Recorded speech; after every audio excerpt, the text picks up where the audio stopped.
আজকের গল্পটি কোনো একটা শহরের গল্প। শহরের কোনো এক প্রান্তে একটি পরিবার বাস করত। সেই পরিবারে ছিল বাবা রফিক সাহেব, মা শাহানাজ এবং তাদের একমাত্র মেয়ে সুরমা। সুরমা খুবই ভালো ছাত্রী ছিল। একবার তার বাবা নতুন একটি জায়গায় ট্রান্সফার হয়ে যায়। তারা নতুন একটি বাসায় ওঠে। কিরে, তোর নতুন বাসায় কেমন লাগছে? বাসাটা একটু শহরের বাইরে, অনেকটাই নিরিবিলি। দেখিস সন্ধেবেলা আবার ভয়টয় পাস নে। বাসাটা ভালো বাবা, কিন্তু বাসাটা আমার কলেজ থেকে অনেকটা দূর। যাতায়াতে অনেকটা সময় চলে যাচ্ছে। তুমি তো জানো পড়াশোনার ব্যাপারে আমি একদম সিরিয়াস। সময় নষ্ট করা আমি একদম পছন্দ করি না। আরে, তোর বাবা তো এই বাসাটা খুব কম দামে ভাড়া নিয়েছে। শহরের ভেতরের বাসাগুলোর ভাড়া তো অনেক বেশি। তোর বাবা হিসেব করে আমাদের সংসার চালাতে হয়। আচ্ছা বাবা, ঠিক আছে, আমি তো বলিনি বাসাটা ভালো না। বাসাটা খুবই সুন্দর, কিন্তু সমস্যা হচ্ছে সন্ধ্যার পর কেমন যেন চারদিকটা নীরব নিস্তব্ধ হয়ে যায়। আমার মাঝে মাঝে ভয় লাগে। আরে ভয় পাওয়ার কিছু নেই। বেশি ভয় পেলে সুরাকারাত পড়া শুরু করবি, দেখবি তখন আর ভয় লাগবে না। সুরমা তার বাবা মার সাথেই নতুন বাসায় ভালোই ছিল, কিন্তু সমস্যা দেখা দিল একদিন সন্ধ্যাবেলায়।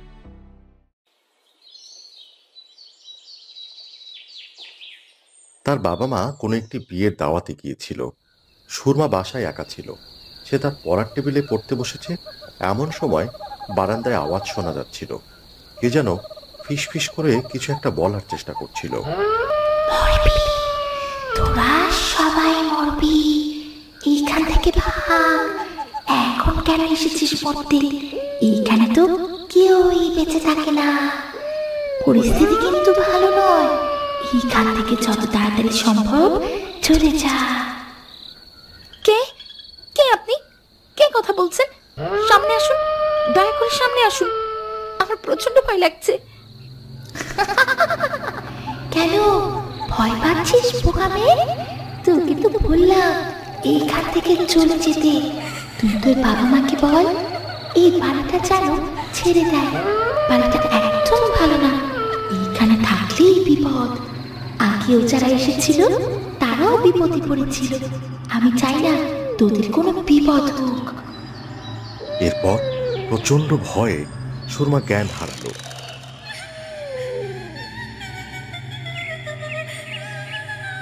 তার আর কোনো কিছুই মনে নেই। তার যখন জ্ঞান ফিরল, সে নিজেকে বিছানায় শোয়া আবিষ্কার করল। একজন ডাক্তার তাকে পরীক্ষা নিরীক্ষা করছিল। শিজ বেটার নাও, আগের চেয়ে অবস্থা অনেকটা স্টেবল। ওর অনেক রেস্টের প্রয়োজন। মনে হয় পরীক্ষার জন্য অতিরিক্ত প্রেশার নিচ্ছে, আর তাই সেন্সলেস হয়ে গিয়েছিল। আপনারা ওকে রেখে বাইরে যাবেন না, যেহেতু শহরের বাইরে বাড়ি, আশেপাশে তো কোনো মানুষজন নেই। কি ব্যাপার? কি হয়েছে আমার? আমি বিছানায় শুয়ে আছি কেন? আর ডাক্তার, বাড়িতে ডাক্তার সাহেব কেন? আর বলিস না, বাইরে থেকে আমরা যখন বাড়িতে ফিরলাম তোর কোনো সাড়া শব্দ ছিল না। এদিক থেকে দরজাটাও ভেতর থেকে বন্ধ। প্রচন্ড ধাক্কা থেকে করার পরও তুই দরজা খুলছিলি না। এরপর দরজা ভেঙে আমরা ভেতরে ঢুকে দেখি তুই সেন্সলেস হয়ে আছিস। কি হয়েছিল মা? আমাদেরকে সব খুলে বল। না মানে, গত রাতে আমি পড়তে বসেছিলাম। মনে হলো একটা ফিসফিস করে কথা বলছে, একটা মেয়েরই কণ্ঠ। আমাকে বারবার সতর্ক করেছিল, বলেছিল যেন এই বাড়ি থেকে যত তাড়াতাড়ি সম্ভব আমরা চলে যাই। বোকা মেয়ে, এসব তোর মনের ভুল। বেশি পড়াশোনার চাপে আজকে তোর এই অবস্থা। তোকে কত করে বললাম একটু রেস্ট নে। সুরমার মুখে এ কথাগুলো শুনে ডাক্তার সাহেব কেমন যেন চুপ হয়ে রইলেন। তার মুখের চেহারায় একটা বিষণ্ণতার ছাপ পড়ল। রফিক সাহেবের এই ব্যাপারটা চোখ এড়ালো না। কি ব্যাপার ডাক্তার সাহেব, আপনি এমন চুপ করে বসে রইলেন কেন? কি হয়েছে বলুন তো? না মানে, আসলে কথাটা বলা ঠিক হবে কিনা আমি বুঝতে পারছি না। গত কয়েক বছর ধরে এই বাড়িতে যারাই ভাড়া এসেছে তারাই এরকম কথা বলেছে। কেউ একটা অদৃশ্য গলায় অস্পষ্ট কিছু কথা বলে এবং তাদেরকে এই বাড়ি ছেড়ে চলে যেতে বলে। তা সুরমামা, তুমি এই কথাগুলো ঠিক কোন জায়গা থেকে শুনেছ আমাকে একটু বলো তো মা। আঙ্কেল, ওই যে বারান্দাটার পেছনে ওই জায়গাটা, সেখান থেকে কেউ একজন কথা বলছিল। আগেই বলেছিলাম এই পুরনো বাড়ি তুমি ভাড়া নিও না। তুমি তো আমার কোনো কথাই শুনলে না। এখন দেখছো আমরা কত বড় বিপদে পড়েছি। আমি আর একটা মুহূর্ত এই বাড়িতে থাকতে চাই না। তোমার কি মাথা ঠিক আছে? আমি অলরেডি 6 মাসের ভার অ্যাডভান্স করে দিয়েছি। এখন আর এই বাড়ি কোনোভাবেই ছাড়া সম্ভব না। ঠিক আছে, দয়া করে আপনারা নিজেদের মধ্যে ঝগড়া করবেন না। আমি এই বাড়িতে একজন লোক আনতে চাই, যে এই বাড়ির ব্যাপারে অনেক ভালো জানে। আমার মনে হয় তিনি আসলে একটা সমাধান বের করতে পারবেন। আমি অনেক বছর ধরে এই এলাকায় আছি, এই বাড়িটি সম্পর্কে অনেক কথাই শুনেছি, কিন্তু আজকে হাতে নাতে প্রমাণ পেলাম। আমি এই ব্যাপারটা খুব ভালোভাবে দেখতে চাই। ঠিক আছে ডাক্তার সাহেব, আপনি যা ভালো মনে করেন তাই করবেন, আমার কোনো আপত্তি নেই। এরপর ডাক্তার সাহেব সেদিনের মতো চলে গেলেন এবং ফিরে আসলেন একজন লোককে নিয়ে। তার নাম ছিল ওসমান সাহেব। মাথায় কালো টুপি, গায়ে বড় আলখেল্লা। লোকটাকে দেখে মনে হচ্ছিল তিনি পৃথিবীর কোনো লোক নয়। তার গলার স্বর সবাইকে অবাক করে দিচ্ছিল। তাছাড়া তার মধ্যে একটা অদ্ভুত রকমের ক্ষমতা ছিল। বাড়িতে ঢুকেই চিৎকার করে বলতে লাগলেন, যা ভেবেছিলাম তাই। এই বাড়ি স্বাভাবিক কোনো বাড়ি নয়। এই বাড়িতে রয়েছে কালো জাদুর ছায়া, ব্ল্যাক ম্যাজিক। আমাকে খুঁজে বের করতে হবে কে এখানে ব্ল্যাক ম্যাজিক করে রেখেছে। আমি অনেক ভরসা করে আপনাকে এখানে এনেছি। আপনি যা করার এখনই শুরু করুন। ওই যে বারান্দার ওই কোণার জায়গাটা, ওখান থেকে এই অদ্ভুত শব্দ আসে। আমাদের আর এক মুহূর্ত দেরি করা ঠিক হবে না। এই জায়গাটা ভালো করে খুঁড়তে হবে। এখান থেকে কিছু একটা পাওয়া যেতে পারে। এরপর ওসমান সাহেব একটা কোদাল হাতে নিয়ে জায়গাটা খুঁড়তে শুরু করলেন। আর ঠিক তখনই যেন পুরো বাড়িতে একটা ভয়ঙ্কর কিছু ঘটে গেল। পুরো বাড়িটি কাঁপতে লাগলো।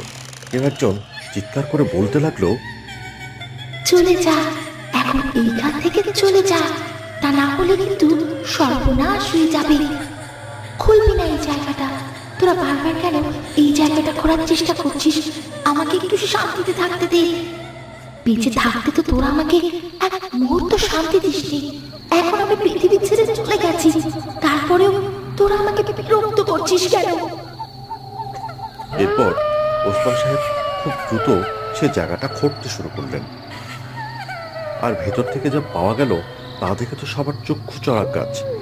সেখানে ছিল কিছু মৃত মানুষের একটা হাড়, একটা পুতুল যার শরীরে ছিল সুই বেঁধানো, কিছু কালো কালো পুঁতির মালা।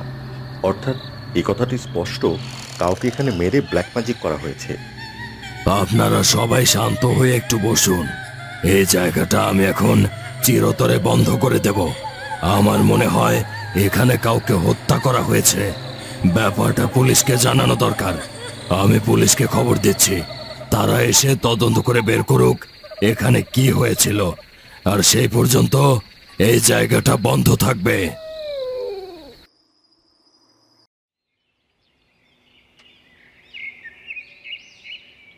এরপর সেখানে একজন পুলিশ অফিসার আসলেন।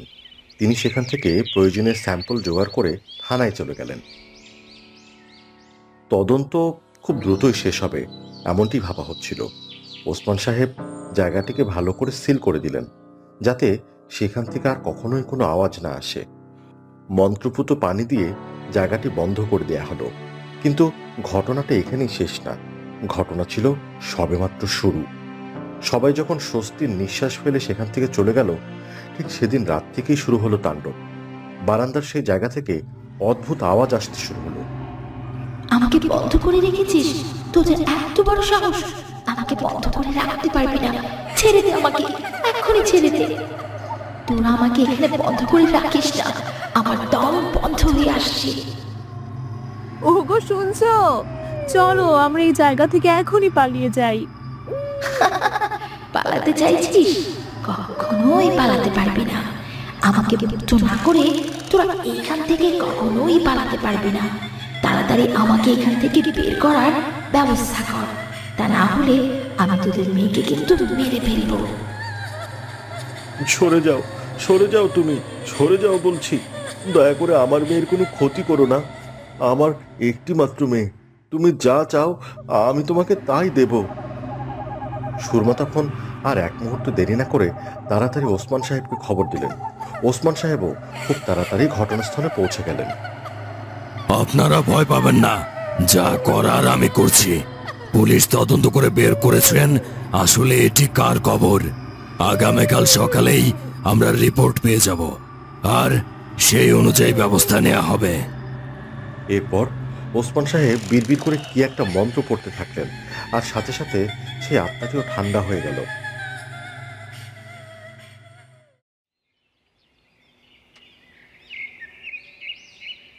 এরপর সকালবেলা পুলিশ অফিসার বাড়িতে এসে উপস্থিত হলেন। আমরা পুরনো একটি ফাইল ঘেঁটে দেখেছি। এই খবরটি দেখুন। এখানে এই খবরটি একটি 16 বছর বয়সী মেয়ের। মেয়েটির মা বাবা ছিল না। সে তার মামার বাড়িতে বড় হয়েছিল। তার মামা ছিল একজন পিচার সাধক। সে শয়তানকে খুশি করার জন্য এই মেয়েটিকে এখানে বলে দিয়েছিল, জীবন্ত অবস্থায় কবর দিয়েছিল। তারপর এই বাড়ি ছেড়ে তিনি চলে যান। আর এটি গত 50 থেকে 60 বছর আগের ঘটনা। কিছু বছর আগেই সেই মেয়েটির মামা মারা গিয়েছে। আর তাই আমি আপনাদেরকে অনুরোধ করব, যত তাড়াতাড়ি সম্ভব আপনারা এই বাড়িটি ছেড়ে চলে যান, কারণ এই মেয়েটির আত্মা এই বাড়িতেই ঘুরে বেড়াচ্ছে। পুরো বাড়ি একটি কালো জাদুর বাড়ি, একটি ব্ল্যাক ম্যাজিকের বাড়ি। এই বাড়িতে সেই লোক অনেক রকমের কালো জাদু করেছে। এই মেয়েটির আত্মাকে ব্যবহার করে সে প্রচুর রকমের পাপ কাজে জড়িত হয়েছে। শেষ পর্যন্ত তার মৃত্যু ছিল ভয়াবহ। তার সারা শরীর পচে গিয়েছিল। কুষ্ঠরোগে আক্রান্ত হয়ে সেই লোকটি মারা গিয়েছিল। আহারে, গতকাল মেয়েটাকে কত ভয় পাচ্ছিলাম, আজকে মেয়েটার জন্য অনেক খারাপ লাগছে। কত নির্মমভাবে মেয়েটাকে মারা হয়েছে। আমি এ বাড়ি ছেড়ে কোথাও যাব না। আমি এই মেয়েটির শেষ কাজ করেই যেতে চাই। আমি রফিক সাহেবের সাথে একমত। মেয়েটি কষ্ট করে মারা গিয়েছে, তার আত্মার মুক্তি দরকার। তা না হলে এই বাড়িতে আর কেউ টিকতে পারবে না। ঠিক এমন সময় সে বারান্দার কোণা থেকে কেউ একজন কাঁদতে লাগলো। কেউ একজন কেঁদে কেঁদে বলতে লাগলো, মামা, তুমি কেন আমাকে এভাবে মেরে ফেললে? তুমি যখন আমাকে এখানে বন্দি করে রাখলে আমার প্রচন্ড ভয় হচ্ছিল। আমার একবার মনে হয়েছিল তুমি হয়তো আমাকে শেষ পর্যন্ত বাঁচাবে, কিন্তু না, 7 দিন হয়ে যাওয়ার পরে তুমি এইখানে আমাকে আটকে রাখলে। ক্ষুধায় অনাহারে কষ্টে আমি কেঁদে কেঁদে মারা গেলাম।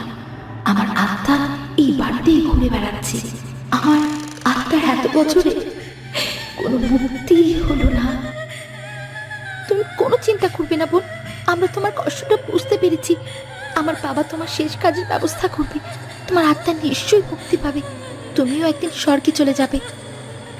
হ্যাঁ মা, তোমার জন্য যা যা কিছু দরকার আমি সব কিছুই করব। অশরীরের আওয়াজের এমন কথা শুনে উপস্থিত সবার চোখে পানি চলে এলো। এরপর তারা সবাই মিলে সেই আত্মার শেষ কাজটি করতে লাগলো। আর এইভাবেই একটি মেয়ের আত্মা মুক্তি পেল।